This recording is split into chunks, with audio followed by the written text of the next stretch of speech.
खुशामदीद, बहुत बहुत शुक्रिया, बहुत बहुत स्वागत है आप सबका। 5 बज चुके हैं। जम्मू कश्मीर के अंदर मौजूदा सूरत हाल पर हमारी नज़र इस प्रोग्राम में रहेगी।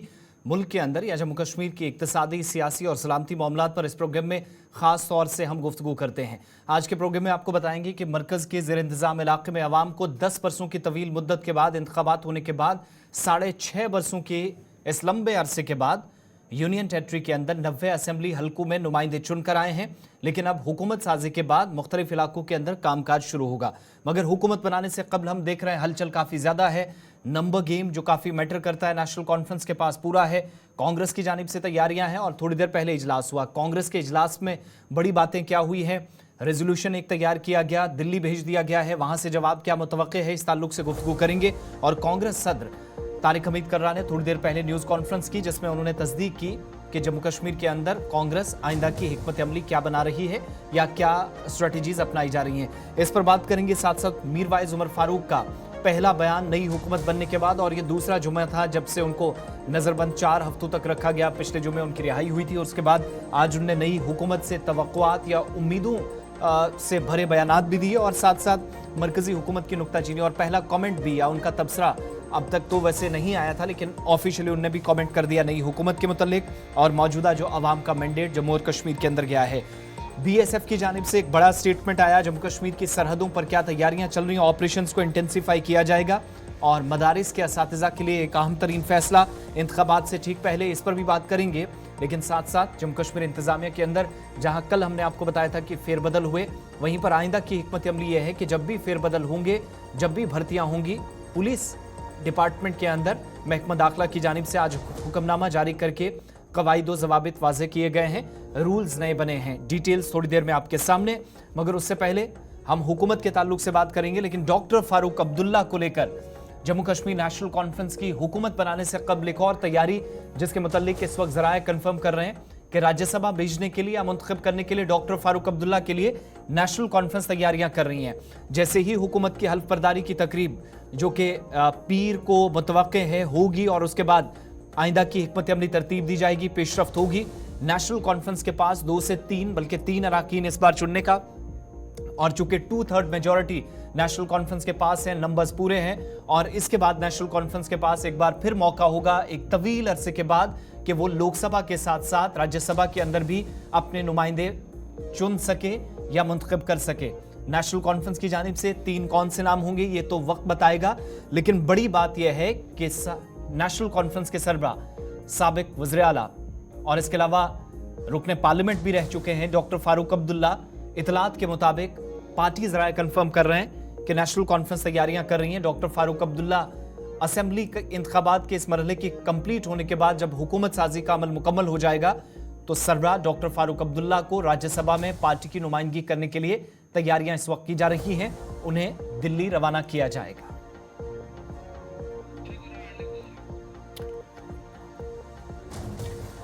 और इस बीच इतलात ये भी हैं कि फिलहाल चूंकि आप सब जानते हैं गुलाम अली खटाना बीजेपी से राज्यसभा के वाहिद रुकन हैं, जम्मू कश्मीर की नुमाइंदगी कर रहे हैं। शमशेर सिंह मनहास, नज़ीर अहमद लावे, इसके अलावा फयाज मीर पीपल्स डेमोक्रेटिक पार्टी से 2 और बीजेपी से 1, साल 2015-16 से जो उन्होंने अपना टेन्योर पूरा किया, 2021 में राज्यसभा के अंदर जम्मू कश्मीर के तीनों जो नुमाइंदे थे उनकी रिटायरमेंट हो गई थी और उसके बाद से ही मुसलसल 3 से 4 बरसों के दौरान जहां इंतखाबात के लिए भी तैयारियां की जा रही थी, काफ़ी वक्त इसमें भी लगा इंतखाबात का शेड्यूल जब तक आया। और सबसे बड़ी बात यह है कि हल्फ बर्दारी तकरीब के बाद हो सकता है कि पार्टी की जानिब से जो तैयारियां इस वक्त की जा रही हैं डॉक्टर फारूक अब्दुल्ला को लेकर या उनके नाम का ऑफिशियली ऐलान भी किया जा सकता है। आप सब जानते हैं मौजूदा हुकूमत बनाने में अहम किरदार डॉक्टर फारूक अब्दुल्ला का है। डेलिब्रेशंस का एक तवील सिलसिला चला है। डॉक्टर फारूक अब्दुल्ला ने ये जो गुफ्तो शनीद हुई है अब तक सियासी एतबार से काफ़ी अहमियत की हामिल थे, इस ताल्लुक से डॉक्टर फारूक अब्दुल्ला का एक इम्पॉर्टेंट रोल है। लेकिन आइंदा क्या एक नए रोल में डॉक्टर फारूक अब्दुल्ला नजर आएंगे या नहीं, पार्टी की जानिब से कुछ इस तरह की खबरें हैं कि तैयारियां हैं। एग्जीक्यूटिव एडिटर इशफाक गौहर हमारे साथ हैं। इशफाक, क्या मजीद तफसीलात हैं इस हवाले से? क्या जम्मू कश्मीर के अंदर अवामी मुंतखबा हुकूमत बनने के बाद हम डॉक्टर फारूक अब्दुल्ला को दिल्ली के अंदर नुमाइंदगी करते हुए दोबारा देख सकेंगे? अब अपर हाउस के अंदर शायद डॉक्टर फारूक अब्दुल्ला बोलते हुए नजर आए।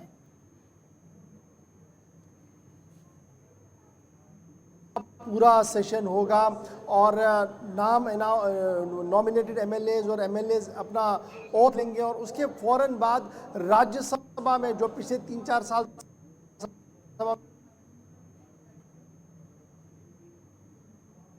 अभी तक खबरें सामने आ रही है, चूंकि एक बड़ी मेजॉरिटी के साथ नेशनल कॉन्फ्रेंस सामने आई है, तो इसलिए सीधी सी बात है कि नेशनल कॉन्फ्रेंस के कुछ लीडर्स को वहां पर जगह मिलेगी जो वहां पर रिप्रेजेंट कर सकते हैं।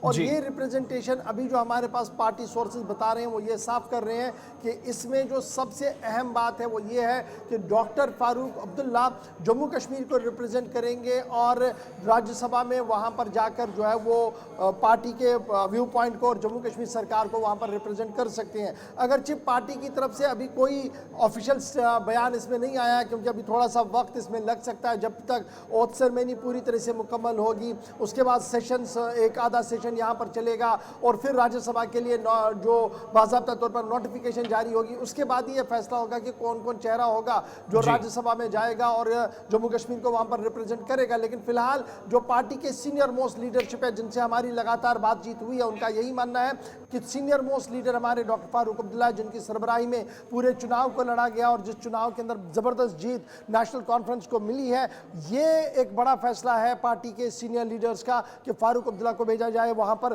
ताकि वो पार्टी की रिप्रेजेंट वहां पर कर सके और जम्मू कश्मीर की रिप्रेजेंटेशन कर सके। लेकिन देखना होगा कि चूंकि डॉक्टर फारूक अब्दुल्ला बीमार है, ज्यादा उनकी सेहत ठीक नहीं है, डिस्पाइट द फैक्ट कि उन्होंने पूरे इलेक्शन कैंपेन में हर जगह जाने की कोशिश की और पिछले 24 घंटों के दौरान भी हम देख रहे हैं कि लगातार वो डेलीगेशन से मिल रहे हैं, पार्टी कार्डर से मिल रहे हैं और एक एक करके उनके अहल खाना का नाम लेकर उनसे दरियाफ्त करते हैं कि उनकी सेहत कैसी है। लेकिन उसके बावजूद भी चूंकि ऑलरेडी वो किडनी पेशेंट है, हाइपरटेंशन उनका बहुत ज़्यादा बढ़ रहा है बीच बीच में, तो उस वजह से वो जा पाएंगे नहीं जा पाएंगे वक्त फैसला करेगा। लेकिन फिलहाल नेशनल कॉन्फ्रेंस के सीनियर लीडरशिप की तरफ से एक कार्ड प्ले किया गया जिसमें उन्हें साफ कर दिया गया कि अगली बार जब ही राज्यसभा के लिए नॉमिनेशन शुरू होंगी तो डॉक्टर फारूक उनकी तरफ से कैंडिडेट हो सकते हैं। इशफाक, चूंकि अभी नोटिफिकेशन राज्यसभा के जब नुमाइंदगियां होंगी उस ताल्लुक से भी इलेक्शन कमीशन का आएगा, मगर नेशनल कॉन्फ्रेंस को जिस हिसाब का मैंडेट मिला है, जितने नंबर्स उसको चाहिए थे वो बराबर भी हैं ज़रूरत के मुताबिक।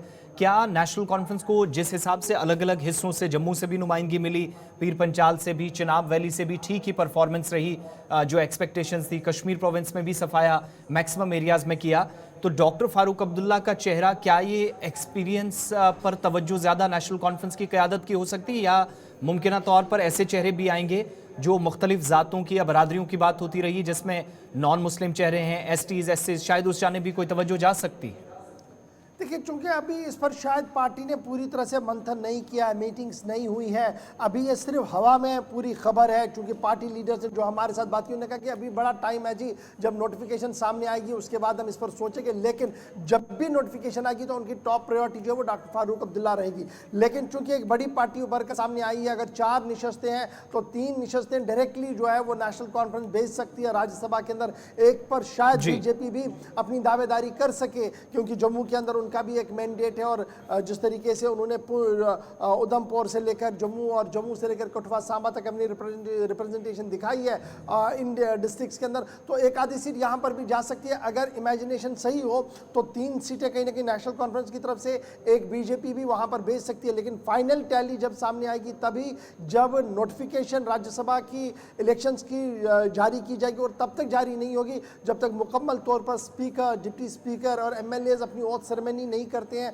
और उसके बाद सरकार थोड़ी देर काम नहीं करती है, उसके फौरन बाद राज्यसभा के सेक्रेटरी से भी एक नोटिफिकेशन जारी होगा जिसमें चुनाव का बिगुल बजाया जाएगा जम्मू कश्मीर के हवाले। बहुत बहुत शुक्रिया इशफाक मुकम्मल तफसीलात फराहम करने के लिए। बहरहाल ये सारी सियासी डेवलपमेंट्स अभी हो रही हैं और आइंदा दिनों में आप देखेंगे इस ताल्लुक से भी कोई पेशरफ्त का इम्कान बहुत जल्द है। जैसे ही हुकूमत बनेगी, हल्फ बर्दारी की तकरीब होगी और सारी चीज़ें सेटल करने के बाद शायद इस जानिब भी तवज्जो जाए पार्टी क़यादत की और तबादला ख्याल मजीद आगे बढ़े। आगे बढ़ते हैं, बात जब हुकूमत साजी की हो रही तो कांग्रेस का भी रोल है और श्रीनगर में अब से कुछ देर पहले कांग्रेस का इजलास खत्म हो गया है। हुकूमत साजी के लिए रास्ता बिल्कुल आसान है। कांग्रेस और नेशनल कॉन्फ्रेंस मुसलसल राब्ते में है और मरकजी क़यादत को कांग्रेस की जानिब से इस इजलास के बाद करारदाद रवाना कर दी गई है, फैसला जिस पर बहुत जल्द मुतवक्के है। तारिक हमीद कर्रा जो कि थोड़ी देर पहले मीडिया से खिताब कर रहे थे, न्यूज़ कॉन्फ्रेंस में उन्होंने तस्दीक की कि इजलास में क्या क्या बातें हुई हैं। आम आदमी पार्टी आज़ाद उम्मीदवार भी नेशनल कॉन्फ्रेंस के साथ हैं। कांग्रेस की जानिब से जो मीटिंग हुई, जो बैठक की गई, उसमें हमने देखा कि मरकज के ज़ेर इंतज़ाम इलाके के अंदर अगरचे नेशनल कॉन्फ्रेंस के पास या पार्टी के पास इस वक्त वो 46-47 वाला नंबर है, जो उससे ऊपर भी जाता हुआ दिखाई दे रहा है। कुछ मजीद लोग नेशनल कॉन्फ्रेंस के राब्ते में हैं, बल्कि 5 लोगों के आने से, जिसमें प्यारेलाल शर्मा के अलावा हमने देखा सतीश शर्मा भी आ चुके हैं, चौधरी अकरम भी आ चुके हैं। अब से कुछ देर पहले एडवोकेट मुजफ्फर खान भी चले गए हैं। इसके अलावा डॉक्टर रमेश्वर जो कि बनी से जीत कर आए हैं। तो ये 5 लोग नेशनल कॉन्फ्रेंस का साथ देने की या हिमायत की पहले जब अनाउंसमेंट कर चुके हैं, इसका मतलब यह है कि नंबर 47 तक चले गए हैं। लेकिन कांग्रेस को मिलाकर ये 53 तक जाएंगे। अब कांग्रेस क्या किसी किस्म का कोई मुतालबा रखती है, किसी भी तरीके से कोई ओहदा मांगेगी, काबीना में जगह मांगेगी, ये सारी चीज़ें डिसाइड होंगी। दारुल हुकूमत दिल्ली से फैसला पार्टी की क़यादत करेगी। लेकिन थोड़ी देर पहले जो इजलास हुआ उसमें क्या बातें हुई, ये जानेंगे। श्रीनगर चलते हैं, हमारे साथ इमरान नाइकू इस वक्त ज्वाइन किए। पहले ज़रा उनसे तफसीलात ले लेते हैं। इमरान, जो थोड़ी देर पहले न्यूज़ कॉन्फ्रेंस हुई है, उसका खदो खाल क्या रहा, क्या ब्रीफिंग थी, इंपॉर्टेंट पॉइंट ज़रा देखने वालों को बताइएगा। जी बिल्कुल, बिलाखिर नेशनल कॉन्फ्रेंस और कांग्रेस के इतिहाद की गवर्नमेंट फॉर्मेशन के हवाले से मुहर लग चुकी है और कांग्रेस ने अब से कुछ देर पहले यहाँ पे लेजिस्लेटिव पार्टी की मीटिंग की और मीटिंग के बाद पार्टी सदर तारिक हमीद करार ने एक प्रेस कॉन्फ्रेंस की और जिसमें उन्होंने ऐलान किया कि वो नेशनल कॉन्फ्रेंस को अपना सपोर्ट दे रहे हैं और लेटर ऑफ सपोर्ट देने के लिए कुछ ही देर बाद वो डॉक्टर फारूक अब्दुल्ला की रिहाइशगाह पर जाएंगे, जहाँ पर वो लेटर ऑफ सपोर्ट जो है डॉक्टर फारूक अब्दुल्ला के हाथ में देंगे। और साथ साथ इसमें 2-3 चीज़ें तारिक हमीद करार ने डिस्कस की, जैसा कि पार्टी का जो लेजिस्लेटिव लीडर जो होता है उसका अभी चूँकि अनाउंस नहीं किया गया और इस हवाले से जो सेंट्रल लीडरशिप है पार्टी की उनकी ये जिम्मेदारी बताई गई है कि वो डिसाइड करेंगे और इस हवाले से एक रेजोल्यूशन पास किया गया है और उस रेजोल्यूशन में ये कहा गया है कि जो सेंट्रल लीडरशिप है वो डिसाइड करेंगे कि लेजिस्लेटिव पार्टी का लीडर कौन होगा। और कई सारे सवालात तारिक हमीद करार से पूछे गए कि क्या नेशनल कॉन्फ्रेंस के लिए कांग्रेस की कुछ डिमांड्स है, जैसे कि सुबह से खबरें आ रही है कि डिप्टी स्पीकर या नायब वज़ीर आला की डिमांड्स हो रही है। लेकिन इन बातों पर तारिक हमीद करार ने डिनाई किया और उन्होंने कहा कि हमारी तरफ से नेशनल कॉन्फ्रेंस को कोई भी डिमांड नहीं है और ना ही हमने कोई कंडीशन रखी है गवर्नमेंट फॉर्मेशन के लिए। और उन्होंने इस सिलसिले में कहा कि जो भी मामलात होंगे गवर्नमेंट फॉर्मेशन के हवाले से उन पे फ़िलहाल लेफ्टिनेंट गवर्नर को जब सपोर्ट के लिए हुकूमत बनाने के लिए दावा किया जाएगा और जब वो वक्त देंगे तो गवर्नमेंट फॉर्मेशन के उस वक्त कांग्रेस की तरफ से कुछ चीज़ें सामने रखी जाएंगी या कोई डिस्कस किया जाएगा। लेकिन कुल मिला के अभी जो खबर है जो इम्पोर्टेंट आज के इस मीटिंग में रही वो यही है कि नेशनल कॉन्फ्रेंस को सपोर्ट मिल चुका है कांग्रेस का और कुछ ही देर बाद तारिक हमीद करार नेशनल कॉन्फ्रेंस के सदर डॉक्टर फारूक अब्दुल्ला के घर रवाना होंगे और उन्हें लेटर ऑफ सपोर्ट जो है वो फराहम करेंगे। एक चीज और भी बताइएगा, अब मैंने पांच नाम गिनवा कर बताए, ये नंबर 42 से 47 के आसपास, यानी जो ज़रूरत था रिक्वायरमेंट के हिसाब से वहाँ पर नेशनल कॉन्फ्रेंस चली गई। इन 6 मेंबर्स को मिलाकर 53 तो बन जाएगा, ये एक एक्स्ट्रा सपोर्ट होगी और मजबूत गवर्नमेंट बन सकती है। लेकिन क्या कांग्रेस वाकई में इस पोजीशन में है कि वो डिमांड्स करें? यानी जो इत्तेहाद इलेक्शन से पहले हुआ, इस तरह की सूरत हाल पहले मुतवक्के शायद नहीं थी, अब जाकर चूँकि सूरत हाल बिल्कुल मुख्तलिफ हो गई है, इस पोजीशन में कांग्रेस है कि वो डिमांड करे, नंबर 1। नंबर 2, मुतालबात को लेकर ये जो खबरें आ रही थी, क्या कोई तस्दीक या तरदीद कांग्रेस की क़यादत की जानिब से या पार्टी सरबराह की जानिब से श्रीनगर के अंदर की गई?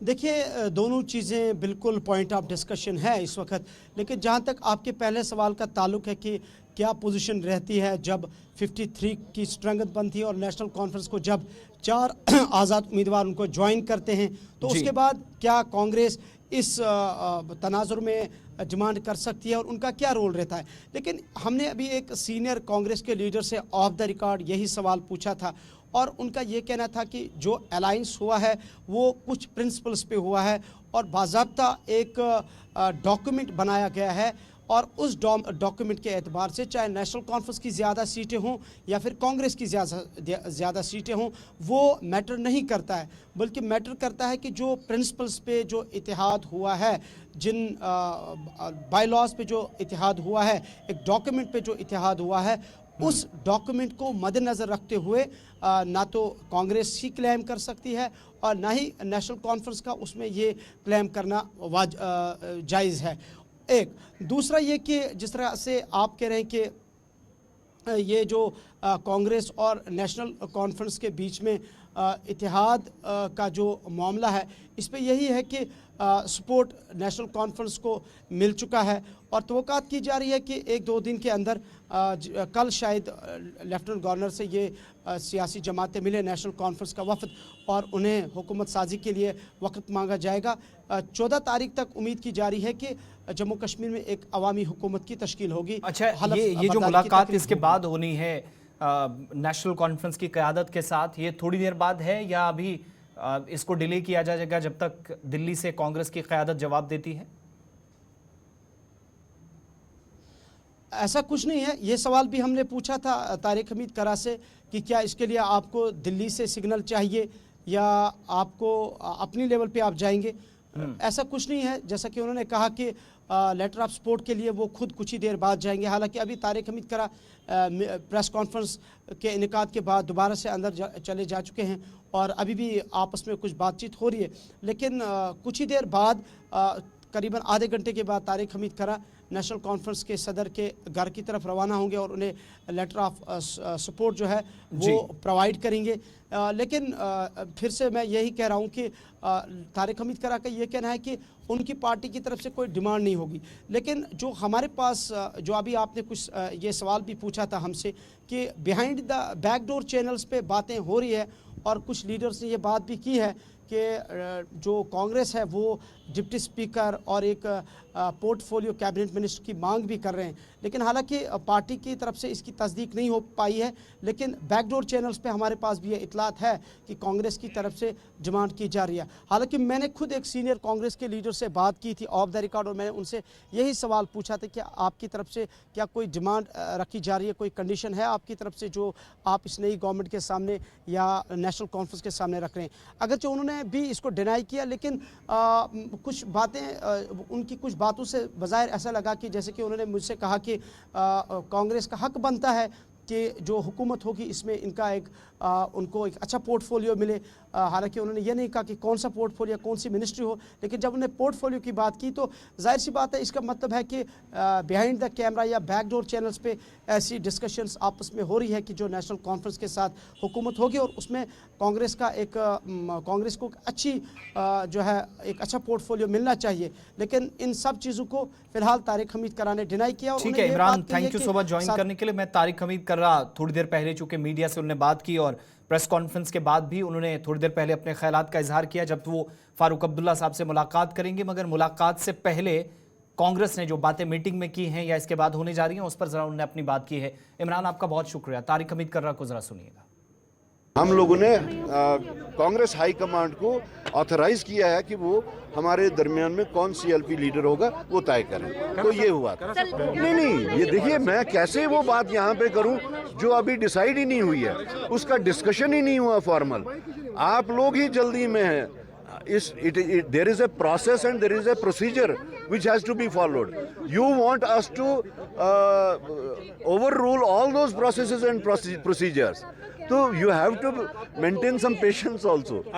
ये तो जब हम लेटर ऑफ सपोर्ट लेके जाएंगे तो वहाँ पे हम टाइम तय करेंगे कि हमारी उनके साथ डिस्कशंस कब होंगी। So for that we have to go there. देखिए आप लोग बहुत ही इस अलायंस को और इस स्पिरिट ऑफ अलायंस को आप बहुत छोटा बना रहे हैं। मैंने अभी बताया कि ये अलायंस का स्पिरिट जो है ये बहुत हाई है। इस अलायंस में जो हम आए it has a big cause, it has a noble cause. वो ये है कि हम मुल्क से, पूरे मुल्क से including Jammu and Kashmir, BJP का जो मेनेस यहाँ पे है उससे किस तरह फाइट आउट करें। इस स्पिरिट, इस अलायंस का स्पिरिट वो है। आप इसको you are reducing it to the number of births, you are reducing it to the number of departments. I don't think इसका वो spirit है अभी तक। तारिक हमीद कर्रा बात कर रहे थे और बात उस वक्त की गई जब वो कांग्रेस दफ्तर से इजलास खत्म करने के बाद जो एक करारदाद दिल्ली पहुंचाई गई है। लेकिन इसके अलावा भी ये नहीं कि जो इमरान भी बता रहे थे कि ग्रीन सिग्नल पार्टी क़यादत से मिलेगा, उसके बाद मुलाकातें होंगी, मगर मुलाकात के लिए वो इस वक्त निकल चुके हैं। थोड़ी देर में आइंदा की पेशरफ्त से आपको आगाह किया जाएगा। इधर मरकज़ के ज़ेर इंतज़ाम जम्मू कश्मीर में नई हुकूमत बनने से पहले डॉक्टर मौलवी उमर फारूक यानी मीर वाइज कश्मीर का इंतखाबी नताइज और नई हुकूमत से पहले बयान आया, जिसमें उन्होंने कहा कि यकतरफा फैसलों के खिलाफ अवाम की जानिब से वाज़ेह पैगाम दिया गया। ये बयान आज नमाज जुमा से कबल इज्तिमा से जब वो खिताब कर रहे थे उस वक्त दिया। अवाम को 5 अगस्त 2019 के फैसले किसी भी सूरत में मीर वाइज उमर फारूक के मुताबिक कबूल नहीं है। नतीजा ये कि एक पार्टी को वसी मैंडेट मिला, एक पूरे खित्ते की आवाम ने पार्टी की जानिब से जो मंशूर में कहा गया, जो वादे किए गए उस पर यकीन किया गया और कहा कि नई हुकूमत सियासी कैदियों को रिहाई उनकी हो, इस बात को यकीनी बनाए, तरजीहात में शामिल करें। कुल जमाती हुर्रियत कॉन्फ्रेंस के चेयरमैन मीर वाइज उमर फारूक जो जामे मस्जिद श्रीनगर में इज्तिमा से खिताब कर रहे थे नमाज जुमा से कबल, उनने इंतखाबात में अवाम ने मुत्तफ़िक़ा और वाज़ेह पैगाम दिया। इन ख़यालात का इजहार करते हुए कहा कि हर मुमकिन तरीके से जो फैसला 5 अगस्त 2019 को लिया गया उसकी मज़ाहमत की जानी चाहिए और होगा उनके मुताबिक। बेख्तियार करने की कोशिशें हुई, बुनियादी हुकूक सलब करने की कोशिशें हुई, लेकिन इस पर अवाम का एक मैंडेट किया, मुत्तफ़िक़ा राय गई और 5 अगस्त 2019 के फैसले के उनके मुताबिक वोट के ज़रिए जमहूरी तर्ज़ अमल का हिस्सा बनकर लोगों ने बढ़ चढ़कर इसमें शिरकत करके उन फैसलों को रिजेक्ट किया। कहा कि मुनज़्ज़म तरीके से लोगों को बेख्तियार करने, बुनियादी हुकूक से महरूम करने, आवाज़ों को दबाने की कोशिश हुई, लेकिन इन सारी चीज़ों पर जवाब अवाम की जानिब से जम्मू कश्मीर में इन इंतखाबात में दिया गया। साथ ही मीर वाइज डॉक्टर मौलवी उमर फारूक पुरुमीद नजर आए कि इक़्तिदार में आने वाली जमात जो वोटरों ने वोट के जरिए पैगाम दिया उस मैंडेट का एहतराम किया जाएगा, वादों को पूरा किया जाएगा। सियासी कैदियों को कानूनी तहफ़्फ़ुज़ात जो उनसे छीने गए या फिर उनके केसेस पेंडिंग है, इल्तिवा में पड़े हैं और कई केसेस की समाअत बरसों से नहीं हो सकी, उन सियासी कैदियों बशमूल इंसानी हुकूक के कारकुनान, वकला, सिविल सोसाइटी के अरकान या फिर सोशल एक्टिविस्ट, इसके अलावा जो नौजवान जेलों में मुल्क के मुख्तलिफ हिस्सों में बंद है, उनकी रिहाई के लिए मीर वाइज ने हुकूमत से मुतालबा किया कि वो नई हुकूमत बनते ही उसकी तरजीहात में ये सारी चीज़ें होनी चाहिए। ये मीर वाइज उमर फारूक का पहला इंतखाबी नताइज पर या नई हुकूमत बनने से ठीक पहले ऑफिशियली पहला बयान उनकी जानिब से था जामे मस्जिद श्रीनगर से।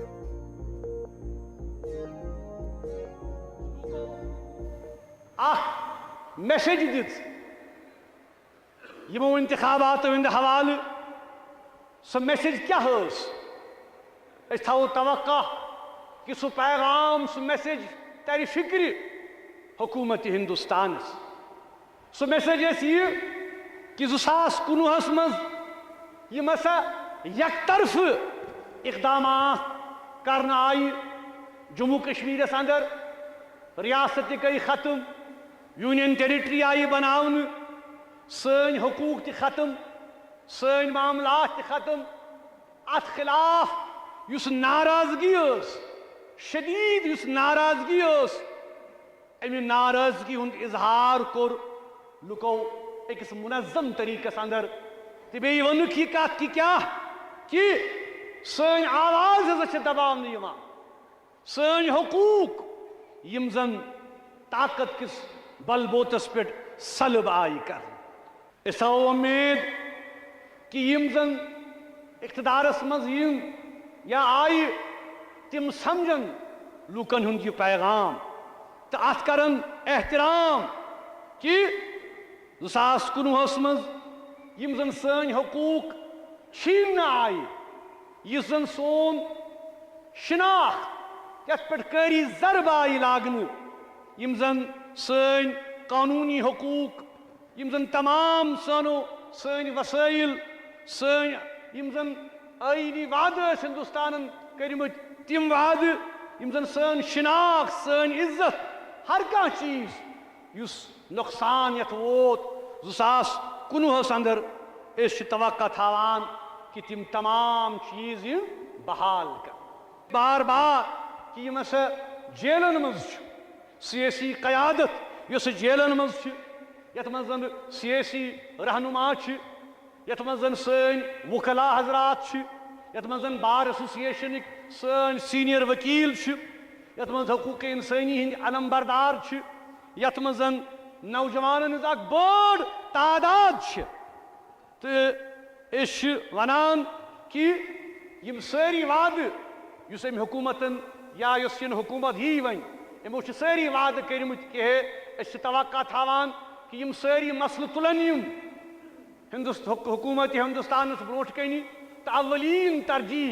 दिन यमन मसलन कि युस जन सियासी कैदियन हुंद मामल तिकाज तुम छो पता कि अत मज तिम कि यम जन वरी वादों पे जेलन मज बंद बे क्या यम जन काले कवानीन ये UAPA पब्लिक सेफ्टी एक्ट या बाकी काले कवानीन यमन काले कवानीन तहत यम पान बंद ना दोन त्रेन रेतन पान यम बंद इसलिए थो तवक्का कि यम सारी ब्लैक लॉज ये काले कवानीन हटाने खतर या मन खात्म करने खतर तुलन यम कदम तरजीही बुनियादन पे। मीरवाइज उमर फारूक जो जम्मू कश्मीर की हुकूमत से पुरुम्मीद हैं और साथ साथ मरकजी हुकूमत के चंद बरस कबल लिए गए फैसलों पर अपनी राय दे रहे थे। आगे बढ़ते हैं, बात जम्मू कश्मीर की सलामती सूरत हाल पर एक अहम तरीन बयान आया और आज BSF के सीनियर अफसर या इंस्पेक्टर जनरल अशोक यादव की जानिब से पासिंग आउट परेड के बाद मीडिया से खिताब करते हुए एक सवाल का जवाब दिया और कहा कि लाइन ऑफ कंट्रोल के पार 150 मिलिटेंट सरगर्म हैं, नजरें इस तरफ हैं और सरहद के इस तरफ लॉन्चिंग पैड्स पर दरअंदाजी करने की कोशिश जारी है। सरमा से कबल उनके मुताबिक ऑपरेशंस मजीद तेज किए जाएंगे। ये बयान उस वक्त सामने आया जब वो एक पासिंग आउट परेड का हिस्सा थे और कहा कि लॉन्चिंग पैड्स पर वादी कश्मीर में बिलखुसूस यानी टनल के उस तरफ वाला हिस्सा पाकिस्तान के में बैठे लोग या उनके एजेंट्स या मिलिटेंटों की नजरों में है। सिक्योरिटी फोर्सेस किसी भी कोशिश को नाकाम बनाने की तैयारियों में मुसलसल लगे हैं। दरअंदाजी की कोशिशें उनके मुताबिक थमी नहीं है, जारी है। मुख्तलिफ एजेंसियों से उन्होंने कहा कि मौसूल होने वाली इंटेलिजेंस मालूमात की बुनियाद पर हम फौज के साथ मिलकर सरहद पर तसल्लुत का मंसूबा बनाते हैं, कार्रवाइयां करते हैं। BSF के inspector general Kashmir frontier Ashok Yadav जो कि मीडिया से बात कर रहे थे और जम्मू कश्मीर के मुतल्लिक या दरअंदाजी के मुतल्लिक उनसे सवालात पूछे गए तो एक सवाल के जवाब में कहा कि लॉन्चिंग पैड्स पर दहशतगर्दों की तादाद को भी जहन में रखा गया है। अपनी हिकमत अमली कैसे तरतीब देनी है, मंसूबा कैसे बनाना है, हमें मदद किस मंसूबे के तहत मिलेगी, ये सारी चीज़ें यकीनी बनाई गई हैं और किसी भी मंसूबे को जो सरहद पार से मुल्क की सालमियत या सिक्योरिटी के लिए खतरा होगा उसको नाकाम बनाएंगे। और साथ साथ ये भी आज फिर उन्होंने कहा कि 130 से 150 के दरमियान मिलिटेंट्स लॉन्चिंग पैड्स पर अलग अलग जगहों से वादी कश्मीर या जम्मू की सरहदों के साथ लगने वाले इलाकों पर नजर बनाए हुए हैं और किसी भी वक्त सरमा से कबल कोशिशें माजी में भी जब हुई हैं तो सरमा से कबल चूंकि बाद में बर्फबारी होती है, मुश्किल सूरत हाल रहती है, इसलिए पहले से कोशिश होती है कि नवंबर से पहले दरअंदाजी हो या नवंबर के वस्त तक सबसे ज्यादा इन इलाकों पर नजर है।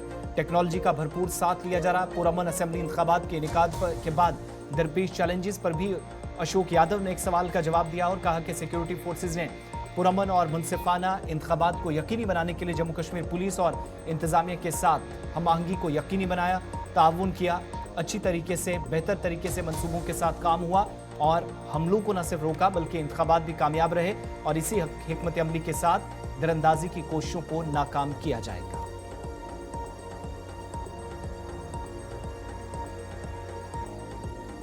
कोशिश तो उनकी जारी रहती है इन्फिल्ट्रेशन अटेम्प्ट की। तो हमारे पास डिफरेंट इंटेलिजेंस एजेंसी से जिस तरह के इनपुट आते हैं उस तरह से हम अपना डोमिनेशन प्लान आर्मी के साथ मिला के बॉर्डर पे करते हैं और काफ़ी लॉन्चिंग पैड पे जिस तरह से टेररिस्ट की संख्या है उसको ध्यान में रखते हुए हम अपना डोमिनेशन प्लान करते हैं और इंश्योर करते हैं कि किसी भी तरह का इन्फिल्ट्रेशन अगर अटेम्प्ट हो तो हम उसको कामयाब करें। ये इनके फिगर 130 से 150 तक वेरी करते रहते हैं, कभी कभी थोड़े बढ़ भी जाते हैं, बट मोटा मोटा उस तरह का फिगर है। ये जैसे देखा अभी सभी सिक्योरिटी फोर्सेस ने काफ़ी कोऑर्डिनेशन करके JKP के साथ और JK एडमिनिस्ट्रेशन के साथ बहुत ही पीसफुल एंड फेयर इलेक्शंस यहाँ करवाए। बहुत तरह के थ्रेट इनपुट्स थे, लेकिन इस तरह का डोमिनेशन प्लान हम सबने मिलकर बनाया था। हम किसी भी तरह के अटैक को नहीं होने दिया और सक्सेसफुल इलेक्शन हुए। इलेक्शन के बाद एनीवे जो कि विंटर्स आ रहे हैं, हमारे विंटर्स की प्रिपरेशन रहती है, तो और विंटर से पहले टेररिस्ट की कोशिश होती है कि वो थोड़ा इन्फिल्ट्रेशन का अटेम्प्ट करें, तो उसी तरह से हम अपना नहीं, इस तरह का स्पेसिफिक इनपुट हमारे पास नहीं है। Yes, but we keep these international development in our analysis and our operation. BSF के इंस्पेक्टर जनरल अशोक यादव बात कर रहे थे। इधर जम्मू कश्मीर इंतजामिया की जानिब से एक अहम तरीन फैसला किया गया, तब्दीली हुई और Jammu Kashmir police gazetted service के लिए भर्ती के नए रहनुमा खतूत मुतारिफ करा दिए गए हैं। नई गाइडलाइंस या नए रूल्स सामने आ गए। हुकूमती नोटिफिकेशन जारी हो चुका है। SRO या SO 500 के जरिए नाफिज किए गए कवानीन पुलिस अफसरान के लिए भर्ती के अमल में एक अहम तब्दीली की निशानदेही जम्मू कश्मीर इंतजामिया के मुताबिक करते हैं और हुक्मनामा जम्मू कश्मीर के अंदर महकमा दाखिला की जानिब से या होम डिपार्टमेंट की जानिब से जारी हुआ है। नोटिफिकेशन के मुताबिक भर्ती बराह रास्त तकर्रियों और तरक्कियों के जरिए की जाएगी, यानी जम्मू कश्मीर के अंदर अपॉइंटमेंट्स जो होती रही या फिर प्रमोशन जो होती रही, उसके जरिए इस बार भर्ती को यकीनी बनाया जाएगा पुलिस गेजेटेड के लिए। और Jammu Kashmir public service commission JKPSC बराह रास्त भर्ती को संभालेगा। जिम्मेदारी होगी बड़ी रिक्रूटमेंट एजेंसी पर, जबकि तरक्कियों की निगरानी या जो प्रमोशंस होंगी उनकी निगरानी महकमाना जो प्रमोशन कमेटी है DPC है वो करेगी। नई हिदायत का इतलाक या जो नए रूल्स हैं कई कार्डर्स पर होता है, जिनमें जनरल, टेलीकम्युनिकेशन, वजारती, इसके अलावा stenography, photography, police transport workshop और जो असलहा या गोला बारूद वगैरह के लिए जो डिपोज पर काम करने वाले लोग हैं उनके लिए शामिल हैं। और महकमे के अंदर तरक्कियों और तकर्रियों की निगरानी के लिए चीफ सेक्रेटरी और डायरेक्टर जनरल ऑफ पुलिस समेत सीनियर अफसरान की क़यादत में 2 सिलेक्शन कमेटियां भी तश्कील दे दी गई हैं। ताज़ा कवानीन Jammu Kashmir police gazetted service recruitment rules 2002 की जगह ले लेंगे, यानी 20 से 22 बरस कबल जो रूल्स बने थे, कवायद बने थे, वो तब्दील हो गए हैं, जिसका मकसद पुलिस फोर्स के लिए भर्ती के अमल को मजीद मुनज़्ज़म और शफाफ बनाना है। नोटिफिकेशन के अब नाफिज होने के बाद इस्लाहात से मुख्तलिफ कार्डर्स में भी भर्तियों के निज़ाम को मजबूत और शफाफ बनाया जाएगा, जिसकी तस्दीक खुद अथॉरिटीज़ की जानिब से की गई। इस तरीके से जम्मू कश्मीर के अंदर नए भर्ती के उसूल या जो कवायद हैं वो मुतारिफ करा दिए गए हैं और पुलिस गेजेटेड सर्विस के लिए भर्ती के नए कवायद जो बराह रास्त तकर्रियों और तरक्कियों के जरिए होंगे, इस बात को यकीनी बनाएंगे। यह तब्दीली जिसके लिए हुक्मनामा लेफ्टिनेंट गवर्नर इंतजामिया ने जारी कर दिया है।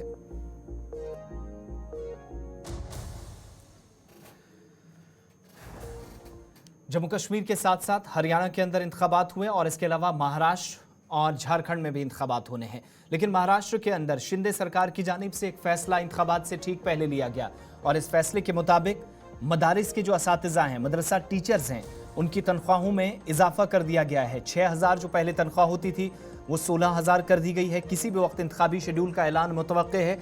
ये जहन में रखते हुए शिंदे गवर्नमेंट की तरफ से, सरकार की तरफ से फैसला महाराष्ट्र के अंदर लिया गया और कुछ लोग जो इसको इस एतबार से भी देखते हैं कि मुसलमानों के लिए दिवाली पर तोहफा सरकार की जानिब से दिया गया है। असेंबली इंतखाबात को लेकर इलेक्शन कमीशन किसी भी दिन अपडेट दे सकता है, ऐलान शेड्यूल का कर सकता है।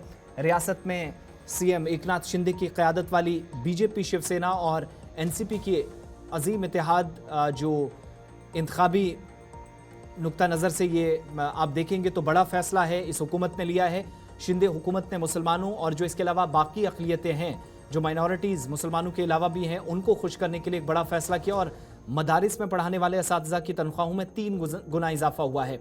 दरअसल महाराष्ट्र के वज़ीर आला एकनाथ शिंदे की सदारत में जुमेरात को एक काबीना की मीटिंग हुई थी, जहां पर मदरसा के असातिज़ा की तनख्वाहों और मौलाना आज़ाद जो मालियाती कॉरपोरेशन है इसके फंड्स में इजाफा करने का फैसला हुआ था। इस फैसले को मंजूरी काबीना की जानिब से दी गई थी।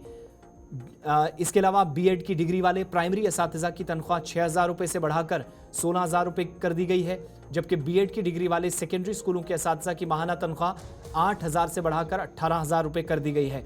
महाराष्ट्र सरकार के इस फैसले को जो असेंबली इंतखाबात से ऐन कब लिया गया है, जो महायुति हुकूमत है, सरकार है, उसके इत्तेहादी पार्टी यानी NCP सरबराह और नाइब वज़ीर आला महाराष्ट्र अजीत पवार की सियासी सोच के तौर पर भी देखा जा रहा है, जिनके लिए मुसलमान वोट बैंक काफ़ी मायने रखता है। मुख्तलिफ हिस्सों के अंदर मुसलमानों ने उनकी पार्टी की या पार्टी क़यादत को काफ़ी सपोर्ट किया है। वो बात अलग है कि बाद में चचा से भतीजा अलग हुए और पार्टी दो धड़ों में तकसीम हुई, लेकिन मुसलमान वोट बैंक पर एनसीपी की भी नज़र है।